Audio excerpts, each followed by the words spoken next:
इस वीडियो में हम जय शेट्टी की book think like a monk से जानेंगे कि हम अपने माइंड को पीस और पर्पस के लिए कैसे ट्रेन कर सकते हैं। इस वीडियो में मैं आपके साथ बुक से कुछ चैप्टर शेयर करूंगा जो आपको मॉन्क की तरह सोचने में हेल्प करेंगे। पर उससे पहले क्वेश्चन आता है कि हमें मॉन्क की तरह सोचना क्यों है। तो इस पर जय शेट्टी कहते हैं कि अगर आप कुछ इनोवेट करना चाहते हो तो शायद आप इलॉन मस्क से सीखोगे। अगर आप जानना चाहते हो कि स्टेज पर परफॉर्म कैसे करते हैं तो आप बियॉन्ड से सीख सकते हो। पर अगर आप अपने माइंड को पीस, काम और पर्पस के लिए ट्रेन करना चाहते हो तो आपको मॉन्क से सीखना चाहिए, क्योंकि मॉन्क इस काम में एक्सपर्ट होते हैं। तो चलिए जानते हैं कि हम मॉन्क की तरह कैसे सोच सकते हैं।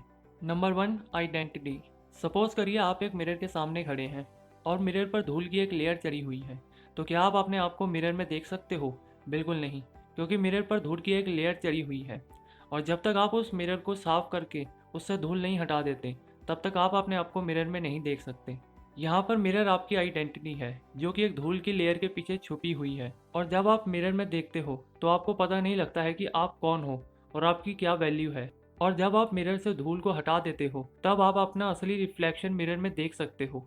जय शेट्टी कहते हैं कि हमारी आइडेंटिटी इसमें छुपी हुई है कि दूसरे लोग हमारे बारे में क्या सोचते हैं। और हम अपनी लाइफ में ज़्यादातर सेल्फ इम्प्रूवमेंट में जो एफर्ट्स लगाते हैं वो बस हम उस आइडियल लाइफ को पूरा करने की कोशिश कर रहे हैं जिसे हमने अपने माइंड में इमेजिन कर रखा है। अगर हम किसी आदमी को एडमायर करते हैं और अगर वो आदमी वेल्थ को एज अ सक्सेस देखता है तो हम उस आदमी को इम्प्रेस करने के लिए वेल्थ को चेज करने लग जाते हैं। जय शेट्टी कहते हैं कि हम वो करने लग जाते हैं जो हम सोचते हैं कि दूसरे लोग हमारे बारे में सोचते हैं। जय शेट्टी कहते हैं कि मीनिंगफुल लाइफ बनाने का बस एक ही रास्ता है कि बाहर की नॉइस को फिल्टर करो और अपने अंदर की वॉइस को सुनो। और यही फर्स्ट स्टेप है मॉन्क माइंड बिल्ड करने का। TV, social media, school, friends, news, family, ये सब बाहर की वॉइस है जो हमें बार बार ये बताती है कि आपको लाइफ में क्या होना चाहिए और क्या करना चाहिए। The media mind game. जय शेट्टी कहते हैं कि ऐसा मॉन्क मैं जल्दी सीख गया था कि हमारी वैल्यू उन सब चीज़ों से इन्फ्लुएंस होती है जो हमारा माइंड ऑब्जर्व करता है। हम जो मूवीज़ देखते हैं, जो म्यूज़िक सुनते हैं, जो बुक्स पढ़ते हैं और जिन लोगों को हम अपनी लाइफ में फॉलो करते हैं, हम जितना ज़्यादा सेलिब्रिटी गॉसिप, सक्सेस इमेजेस और वायलेंट वीडियो गेम्स और ट्रबलिंग न्यूज़ को ऑब्जर्व करते हैं उतनी ही ज़्यादा हमारी वैल्यू जजमेंट, कंपटीशन और डिसकंटेंट में बदलती है। Audit your life.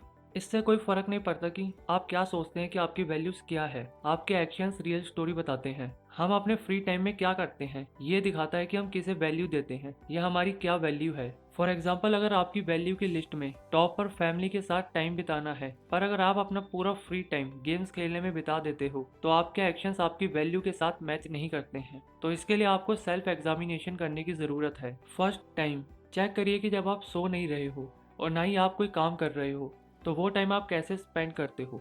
रिसर्चेस से पता चला है कि हम अपनी लाइफ के एंड तक 33 साल सोने में गुजार देंगे और 1 साल 4 महीने एक्सरसाइज में और 3 से ज़्यादा साल हम वेकेशंस में गुजार देंगे।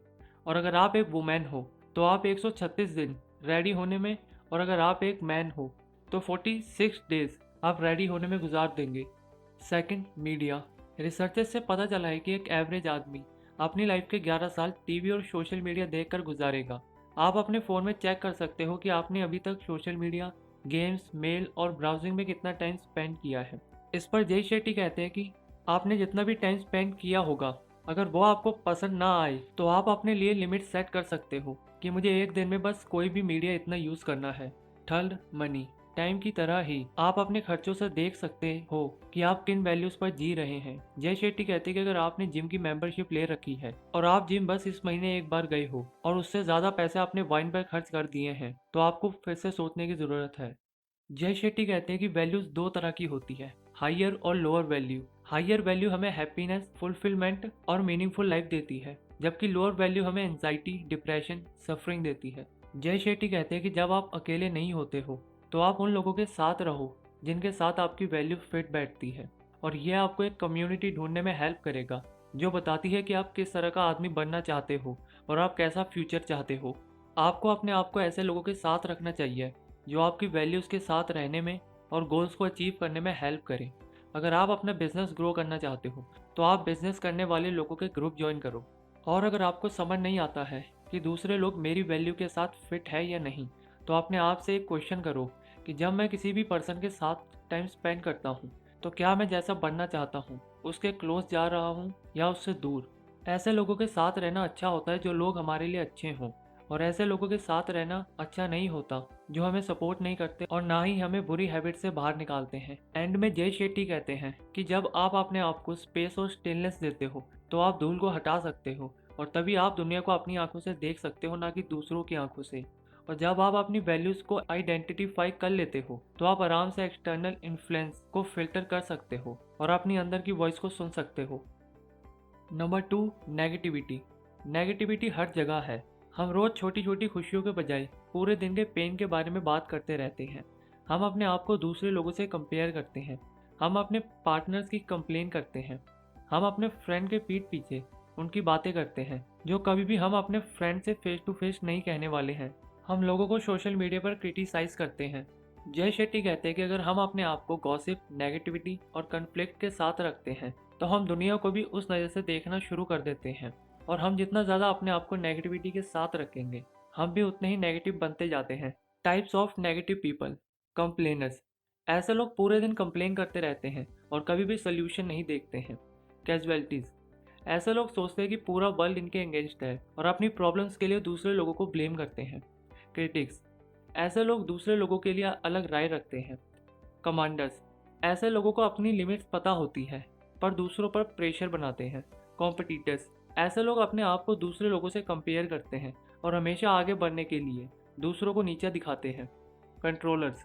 ऐसे लोग दूसरों को ऑर्डर देते हैं कि तुम्हें अपनी लाइफ और टाइम को ऐसे स्पेंड करना चाहिए।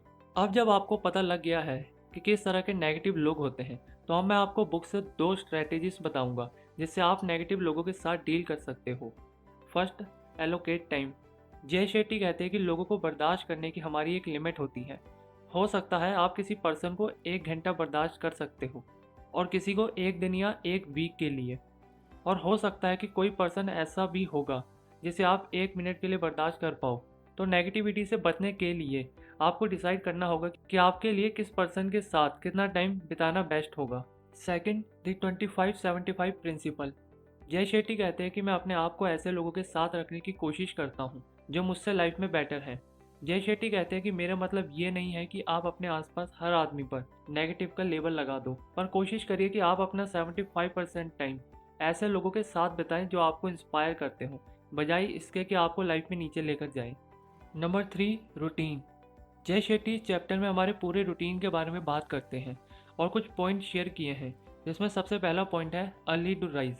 जय शेट्टी कहते हैं कि हमें सुबह जल्दी उठना चाहिए क्योंकि जब हम सुबह लेट उठते हैं तो हम सब काम जल्दबाजी में करते हैं, और जब हम अपने दिन की शुरुआत हाई प्रेशर और हाई स्ट्रेस के साथ करते हैं तो हम अपनी बॉडी को प्रोग्राम कर रहे होते हैं कि हमारी बॉडी पूरे दिन इसी मोड में काम करे, फिर चाहे हम कोई भी काम कर रहे हो, जैसे मीटिंग्स या दूसरों से बात करना। सुबह जल्दी उठने से हमारा पूरा दिन प्रोडक्टिव रहता है। जय शेट्टी सक्सेसफुल लोगों का एग्जाम्पल देते हैं कि एप्पल कंपनी के CEO टिम कुक सुबह 4:45 और रिचर्ड ब्रैंसन 6:45 बजे उठते हैं।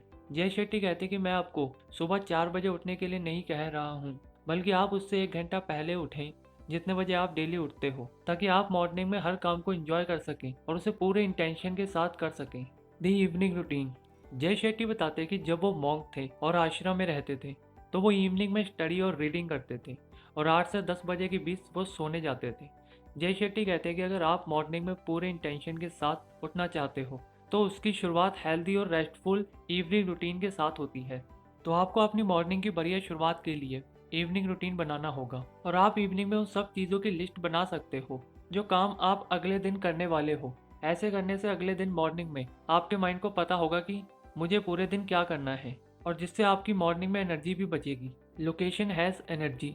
जय शेट्टी कहते हैं कि हर लोकेशन की एनर्जी होती है और हर लोकेशन हमें अलग तरह की फीलिंग देता है। तभी लोग लाइब्रेरी में बढ़िया तरीके से पढ़ पाते हैं और ऑफिस में बढ़िया तरीके से काम कर पाते हैं। फॉर एग्जाम्पल, अगर हम स्कूल की क्लास में पढ़ने की बजाय अगर हम पार्क में पढ़ते हैं तो हम वो एनर्जी पार्क में फील नहीं कर सकते जो एनर्जी हमें स्कूल की क्लास में आएगी। इसीलिए जय शेट्टी कहते हैं कि हमें हर काम के लिए अलग लोकेशन बनानी चाहिए ताकि हमें हर काम के लिए वो एनर्जी मिल सके जो हमें काम को बढ़िया तरीके से करने में हेल्प करेगी। Time has memory. जब हम हर काम के लिए एक अलग लोकेशन बना लेते हैं तो हमें सही एनर्जी मिल पाती है, और यही सेम चीज़ टाइम के साथ होती है। जब हम कोई भी काम रोज एक ही टाइम पर करते हैं तो हमें उस काम को याद रखने में मदद मिलती है। फॉर एग्जाम्पल, जय शेट्टी बुक में बताते हैं कि जब वो मॉन्क थे तो वो डेली सेम टाइम पर सुबह 4 बजे उठते थे। वो भी बिना किसी अलार्म के और बिना किसी के उठाए। जय शेट्टी सुबह अपने आप उठ पाते थे क्योंकि वो सेम काम सेम टाइम पर करते थे और इससे उनको याद रखने में मदद मिलती थी कि उन्हें कितने बजे उठना है। एंड में जय शेट्टी कहते हैं कि जब हम डेली सेम काम सेम टाइम पर और सेम जगह पर करते हैं तो लोकेशन की एनर्जी और टाइम की मेमोरी हमें प्रेजेंट मोमेंट में रहने में हेल्प करती है, जिससे हम काम को डीप फोकस और बिना डिस्ट्रैक्शन के कर पाते हैं। तो गाइस ये थे कुछ चैप्टर्स जो मैंने आपके साथ जय शेट्टी की book think like a monk में से शेयर किए हैं। अगर आप चाहते हैं कि मैं इस बुक से और चैप्टर्स पर भी वीडियो बनाऊं तो आप मुझे वीडियो को लाइक करके और कमेंट करके बता सकते हैं। और मैंने इस बुक का एफिलिएट लिंक डिस्क्रिप्शन में दिया है, आप वहां से इस बुक को बाय कर सकते हैं। और चैनल को सब्सक्राइब करिए ऐसी नई बुक समरी और सेल्फ इंप्रूवमेंट वीडियोस देखने के लिए। एंड अपनी लाइफ का कीमती समय निकालकर इस वीडियो को देखने के लिए धन्यवाद।